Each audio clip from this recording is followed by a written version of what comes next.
Las heladas, ese es el tema con que vamos a iniciar esta edición de Noticias.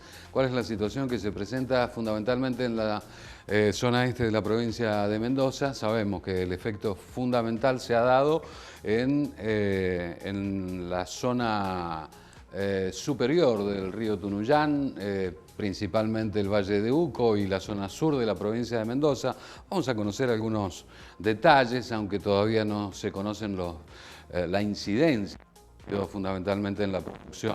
Pero queremos saber algo más, por eso hemos al ingeniero Alberto Santarelli de la agencia de San Martín, precisamente del INTA. ¿Qué tal, ingeniero? ¿Cómo anda? Muy buenos días, muy buenas tardes para toda la audiencia.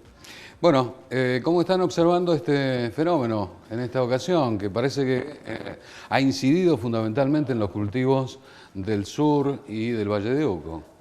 Bueno, hemos tenido una noche de heladas muy fuertes, con temperaturas acá en nuestras zonas que han llegado en algunos sectores hasta 5 grados bajo cero. Y 7 en algunos lugares más hacia el este, más hacia la zona más desértica, hemos tenido hasta temperaturas de 7 grados bajo cero. Claro. Frente a un año muy seco, con una humedad relativa muy baja, tenemos muchos meses sin llover, consecuentemente tenemos una masa de aire frío, de aire muy seco, que apenas deja de calentar el sol, se enfría demasiado rápido en muy poco tiempo, al estar tan seco. Eso hace que haya ocurrido las famosas heladas negras, claro, que si bien puede ser tan fría como una helada blanca, la diferencia importante es que al no haber humedad no se produce el rocío y consecuentemente después no se produce la escarcha que normalmente vemos nosotros sobre los cultivos, sobre los céspedes, sobre las chípicas en la mañana cuando nos levantamos, y por eso decimos que es una helada negra. Pero la temperatura es tan fría como la otra. ¿Cuál es la incidencia en la comunicación que han tenido con los productores, que han podido observar aquí en el este? Y bueno, como ha sido un año tan seco y hemos tenido algunos veranitos previos a esta helada, algunos días de temperaturas elevadas, además muchos de nosotros creíamos que ya el invierno había pasado, claro, y resulta que ha vuelto de nuevo ahora estos días, eso ha inducido, por así decir, a el proceso vegetativo en iniciar su brotación, y lo primero que nosotros nos encontramos en la mayoría de nuestros frutales acá en la zona es la etapa de floración. Claro. Entonces muchas de las especies que nuestros productores tienen, como son los almendros, los damascos, algunos ciruelos tempranos, ya habían iniciado su proceso de floración, algunos ya estaban en plena floración, y esos tejidos tan jóvenes, tan tiernos, tan suculentos, con un alto contenido de agua, está sujeto a un daño por congelamiento en el interior de su tejido, que por supuesto que ese daño por congelamiento va a destruir los tejidos y consecuentemente va a destruir la flor. Eso crea un inconveniente serio, que es no va a haber frutos para cosechar.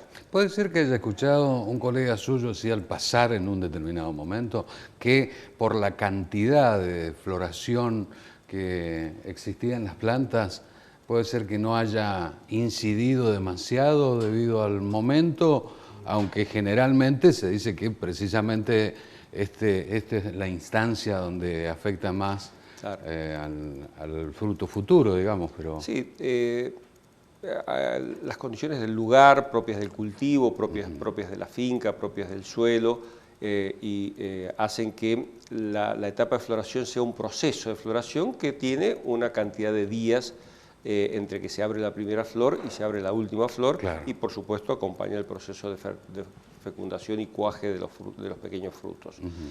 Según en qué etapa haya estado el cultivo en particular, de una finca en particular, esa floración puede haber sido inicio, media o final.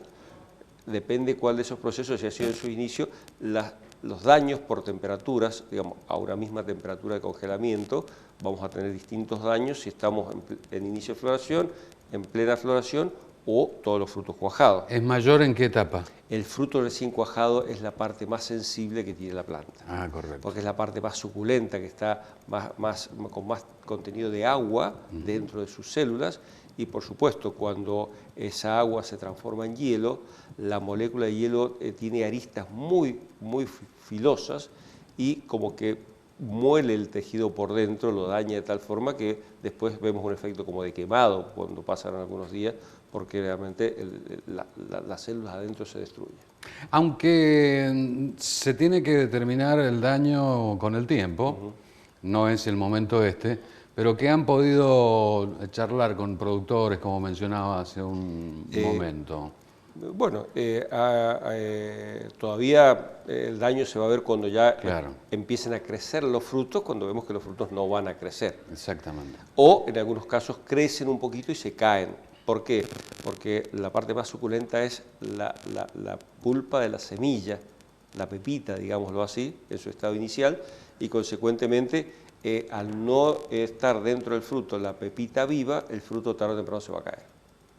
Y a la vid no le afecta en este momento. No sé si ya hay algunos viñedos. No, todavía en nuestra zona, no sé, a lo mejor por San Juan, pero acá en nuestra zona particular todavía no ha empezado a llorar, como normalmente decimos, no hay todavía se producido el lloro de la vid, que es cuando recién inicia el proceso de savia a subir, empieza la planta a mover, a iniciar su primavera y su verano, y consecuentemente empieza a humedecerse todos los tejidos para empezar a brotar. Todavía no hay en nuestra zona ningún proceso de movimiento de savia en las plantas, entonces todavía nosotros tenemos por lo menos 15 o 20 días sin problemas en nuestros viñedos, pero sí vamos a estar muy grave con nuestros frutales.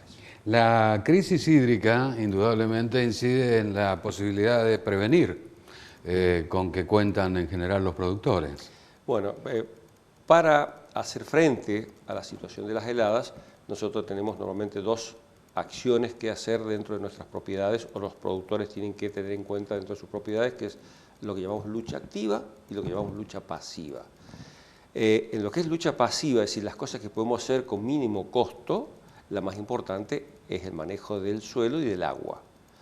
Nosotros tenemos que contar con nuestras propiedades libres de malezas, y ese libre de malezas tiene que ser el suelo limpio, y consecuentemente mover suelo ahora significa necesitar obligatoriamente de regarlo para que el suelo esté compactado, esté húmedo, con un color no el blanco tierra polvorienta, sino un color más oscuro, el color marrón clásico de la tierra húmeda. Eso nos va a permitir recibir los rayos del sol, acumular temperatura en ese suelo, que ese suelo nos los va a devolver durante la noche y va a minimizar, dentro de ciertos rangos, el daño de una helada. La peor situación es la que no encuentre con el cultivo muy emmalezado, porque no hay acumulación de temperatura en el suelo, porque el suelo está cubierto por malezas que no dejan llegar los rayos del sol al suelo, o un cultivo recién rastreado, recién arado, muy laboreado, que también tiene mucho aire en su contextura y no le permite al sol acumularse como calor en el suelo. Esas serían las situaciones más graves, donde pequeñas temperaturas bajo cero le van a producir un gran daño al cultivo. Y el otro tema es la lucha activa. Esa es lo que llamamos nosotros lucha activa, que es cuando nos vamos a tomar acciones directas sobre la temperatura que está disminuyendo en la noche para levantarla. Acá estamos hablando propiamente de calor. Cuando hablamos de calor, estamos hablando de producir combustiones para generar calor. Y acá está lo que podemos hacer y lo que no debemos hacer, como es usar cubiertas de autos, de camiones, de tractores, de todo tipo, para producir calor, porque la relación que se produce entre lo que estamos quemando y el calor que produce eso, y la contaminación que nosotros hacemos en nuestra propiedad y en el medio ambiente es muy grave. Bueno, todavía en kilómetro 8 por lo menos ha ocurrido ahora, como desde siempre, bueno, cuando uno se traslada por la ruta 7 vemos que eso no ha disminuido. Lamentablemente. Lo que pasa es que es la forma más económica que tiene el productor de poder hacer una lucha. Es complicada, cuesta administrar ese calor para que llegue a todas la superficie del cultivo, pero es lo que hoy el productor puede manotear o agarrar y con un bajo costo. La segunda alternativa que tenemos son los combustibles, que no es menor la contaminación que también producen. Y además el costo Y en la actualidad el costo, es casi pensemos que imposible una noche de helada a nosotros nos va a generar entre 200 y 250 mil pesos de costo por hectárea. Claro, claro. Por una noche de helada como la que pasó hace un par de noches atrás. Eso si se produce en 3 o 4 noches, nos va a generar un costo de aproximadamente 1 millón de pesos por hectárea. Sí, sí. Es difícil después con nuestras producciones a los valores actuales poder cubrir ese costo, más los costos que ya el cultivo tiene de por sí. Y después la utilización de los nuevos métodos que en algún momento se difundió demasiado, donde tenían que haber inversiones de... No recuerdo exactamente el método con tractor que... Hay dos alternativas más inteligentes y más lógicas y mejores para el medio ambiente. Una de ellas son estos acoplados que vienen con 4 o 8 tubos de 45 kilos de gas, Sí. traen una gran turbina que genera un chorro muy importante de aire caliente hacia los costados, el tractor circula por los callejones y tiene dos efectos. El primero es el calentamiento que produce esa combustión de gas, que es limpio, que no genera daños al medio ambiente, y sobre todo el movimiento de aire. Ese movimiento de aire acompañado con el calor crea una situación dentro del cultivo que minimiza o contrarresta los daños Pero de tiene helada costos entre importantes. ciertos rangos de temperatura y un equipo de esto con un tractor andando, que tiene que andar mientras la temperatura esté bajo cero, puede ser 4, 5, 8, 10 horas, puede llegar a cubrir, dependiendo de la temperatura, entre 5 y 10 hectáreas como máximo, para lo cual la finca tiene que estar preparada con sus callejones, tiene que estar acondicionada para que el tractor y el tractorista estén permanentemente dando vueltas, y si nosotros tenemos una finca de 10 hectáreas, vamos a necesitar 10 tractores con 10 equipos de estos. Claro. Entonces se empieza a ser complicado complicado desde el punto de vista del costo y desde el punto de vista de los resultados. Sí, pero para un productor, la verdad que hablar de esos temas en un momento de crisis como para un esto, productor para el chico productor, o para una propiedad en particular, con algún producto especial se puede llegar a hacer, pero hoy es complicado. Y después lo más lindo, lo más moderno, lo más nuevo son los sistemas de riego por aspersión. Claro. Que tienen que estar encendidos mientras la temperatura está bajo cero, se produce hielo en el ambiente y mientras ese hielo cuente con agua líquida sobre él, la temperatura se mantiene en 0 grados. Exactamente. Mientras esa temperatura esté en 0 grados, nosotros no tenemos daño en los cultivos, pero hay que ser consciente de que la temperatura llega a medio grado bajo cero hasta que sale el sol y calienta ese hielo hasta derretirlo, el equipo no puede parar. Y la contra que tenemos es la cantidad de agua que necesitamos. Son alrededor de 30 metros cúbicos por hectárea, por hora, que tenemos que erogar. Y nuestros equipos de goteo, que es lo que normalmente nuestros productores tienen, no pueden erogar ese caudal. ¿Cuáles son las perspectivas, ingeniero, para los próximos días? ¿Se van a mantener más o menos las temperaturas de los pronósticos son que ya no vamos a tener heladas, vamos a estar con temperaturas sobre cero, la temperatura también del día va a ir aumentando de a poquito, y por lo menos por los próximos 4, 5, 6 días no vamos a tener nuevas heladas, pero estamos recién iniciando septiembre, nos queda todo septiembre y todo octubre. Claro. Que es nuestro periodo con heladas complicadas, y ya vamos a tener todo nuestro cultivo brotado dentro de 15 o 20 días.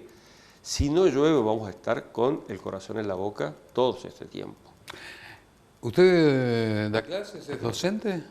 No. Porque lo ha explicado de una manera tan simple y clara que le agradecemos realmente. Hacemos mucha actividad en las escuelas, sobre todo en las escuelas técnicas, en las escuelas primarias, con todo lo que las herramientas que INTA, como INTA institución y como ProHuerta que tenemos en el ambiente, podemos llevar. Y bueno, los años nos dejan algunas enseñanzas también.